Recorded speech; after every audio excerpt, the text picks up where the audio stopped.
Hi friends, welcome to my channel. ಇವತ್ತು ತುಂಬ ಸುಲಭವಾಗಿ, ರುಚಿಯಾಗಿ ಮತ್ತು ಪರಿಮಳಭರಿತವಾದ ಮೆಂತ್ಯ ಸೊಪ್ಪಿನ ಪಲಾವ್ ಹೇಗೆ ಮಾಡೋದು ತೋರಿಸ್ಕೊಡ್ತೀನಿ ಬನ್ನಿ. ಈಗ ಒಂದು 3-4 ದಿನದಿಂದ ತುಂಬ ಬ್ಯುಸಿ. ಹಬ್ಬದ ಆರ್ಡರ್ಸ್ ಎಲ್ಲ ತುಂಬ ಬಂದಿದೆ. ನಾನು ಅದರಲ್ಲೇ ಬ್ಯುಸಿ ಆಗಿಬಿಟ್ಟಿದ್ದೆ. ನೋಡಿ, ಫಸ್ಟ್ ಬ್ಯಾಚ್ ರೆಡಿಯಾಗಿದೆ. ಎಲ್ಲ ಡೆಲಿವರಿ ಕೊಡೋದಕ್ಕೆ ಪ್ಯಾಕ್ ಎಲ್ಲ ಆಗಿದೆ.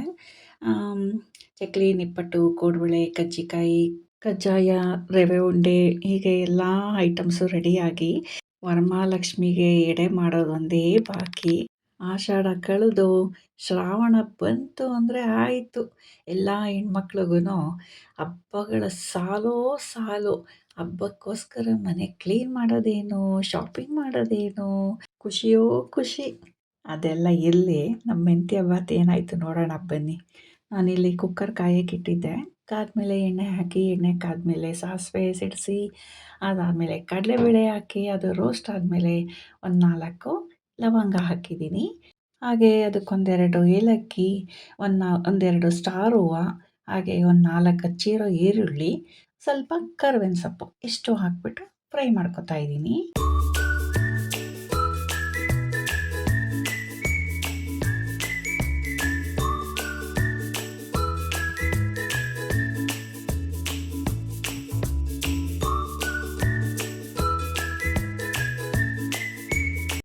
ಹಾಗೆ ಇದಕ್ಕೆ ಒಂದು 4-5 ಪಲಾವ್ ಎಲೆ ಹಾಕ್ಕೋಬೇಕು.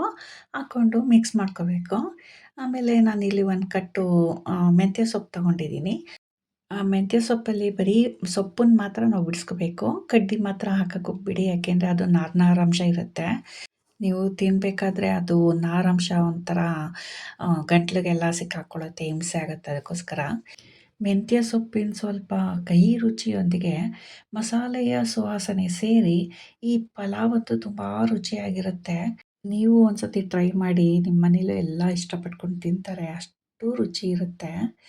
ಈಗ ಆಯಿತು ನೋಡಿ, ನಾನು ಸೊಪ್ಪು ಹಾಕಿ ಅದನ್ನು ಫ್ರೈ ಮಾಡಿಕೊಂಡೆ.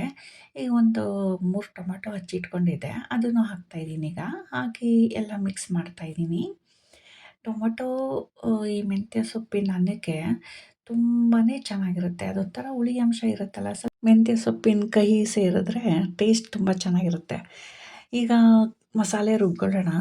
ಒಂದು ಮಿಕ್ಸಿ ಜಾರ್ಗೆ ನಾನು ಒಂದು ಅರ್ಧ ಹೋಳು ಕಾಯಿ ತುರಿದು ಇಟ್ಕೊಂಡಿದ್ದೀನಿ, ಅದನ್ನು ಹಾಕ್ಕೋತಾ ಇದ್ದೀನಿ. ಕಾಯಿ ಜಾಸ್ತಿ ಹಾಕಿದಷ್ಟು ಚೆನ್ನಾಗಿರುತ್ತೆ ಟೇಸ್ಟು, ಅದಕ್ಕೋಸ್ಕರ ಅರ್ಧ ಹೋಳು ಕಾಯಿ ತುರಿ ಹಾಕ್ಕೋತಾ ಇದ್ದೀನಿ ನಾನು. ಒಂದು 3-4 ಲವಂಗ, 2 ಏಲಕ್ಕಿ, ಮತ್ತು ಸ್ವಲ್ಪ ಪುದೀನ, ಮತ್ತು ಚಕ್ಕೆ ಒಂದೆರಡು ಪೀಸು, ಸ್ವಲ್ಪ ಅರಿಶಿನ, ಒಂದು 8-10 ಮೆಣಸಿನ್ಕಾಯಿ, ಸ್ವಲ್ಪ ಕೊತ್ತಂಬರಿ ಸೊಪ್ಪು, ಒಂದು ಹಸಿ ಈರುಳ್ಳಿ ಹಚ್ಚಿರೋದು ಹಾಕ್ಕೊಂಡಿದ್ದೀನಿ. ಹಾಗೆ ಒಂದು ಸ್ವಲ್ಪ ಧನಿಯಾ ಹಾಕ್ಕೋಬೇಕು.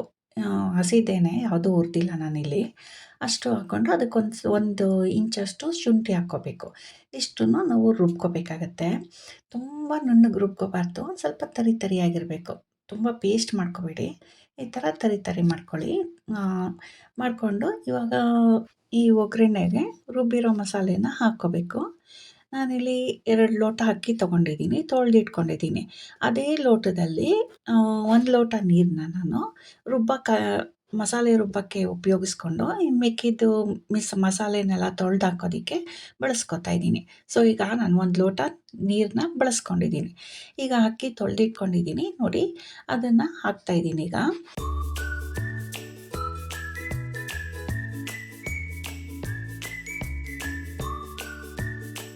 ಈಗ ಇದಕ್ಕೆ ನೀರು ಹಾಕ್ಕೊಳ್ಳೋಣ. 4 ಲೋಟ ನೀರು ಹಾಕ್ತಾಯಿದ್ದೀನಿ. 2 ಲೋಟ ಅಕ್ಕಿ ತೊಗೊಂಡಿದ್ದೀನಿ ನಾನು. ಸೊ 4 ಲೋಟ ನೀರು ಹಾಕ್ತಾಯಿದ್ದೀನಿ. 1 ಲೋಟ ರುಬ್ಬಿರೋದು, ಒಟ್ಟು 5 ಲೋಟ ನೀರಾಗುತ್ತೆ.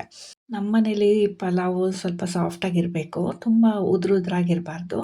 ಅದಕ್ಕೆ ನಾನು 5 ಲೋಟ ನೀರು ಹಾಕ್ಕೋತಾ ಇದ್ದೀನಿ. ನಿಮಗೇನಾದರೂ ಉದುರಾಗಿರಬೇಕು, ಮೆತ್ತಗಿದ್ರೆ ಇಷ್ಟ ಆಗಲ್ಲ ಅಂದರೆ 4 ಲೋಟ ನೀರು ಹಾಕ್ಕೊಳ್ಳಿ, ಆವಾಗ ಸರಿ ಹೋಗ್ಬಿಡುತ್ತೆ. ಇದಕ್ಕೆ ರುಚಿಗೆ ತಕ್ಕಷ್ಟು ಉಪ್ಪು ಹಾಕ್ತಾಯಿದ್ದೀನಿ ಈಗ. ಉಪ್ಪೆಲ್ಲ ಹಾಕಿ ಮಿಕ್ಸ್ ಮಾಡ್ಕೋಬೇಕು. ಇದ್ರ ಜೊತೆಗೆ ಬೇಕಾದ್ರೆ ಬಟಾಣಿನೂ ಆ್ಯಡ್ ಮಾಡ್ಕೋಬೋದು ನೀವು, ಆವಾಗ ಇನ್ನೂ ಚೆನ್ನಾಗಿರುತ್ತೆ ಟೇಸ್ಟು. ನೋಡಿ, ಇವಾಗೆಲ್ಲ ಮಿಕ್ಸ್ ಆಯಿತು. ಇದಕ್ಕೆ ನಾನು ಎಲ್ಲ ಅನ್ನಗಳಿಗೆ ನಾನು ಹಾಲು ಹಾಕ್ತಾ ಇದ್ದೀನಲ್ಲ, ಒಂದೊಂದು ಲೋಟ ಹಾಲು ಹಾಕಿ ತೋರಿಸ್ತೀನಿ.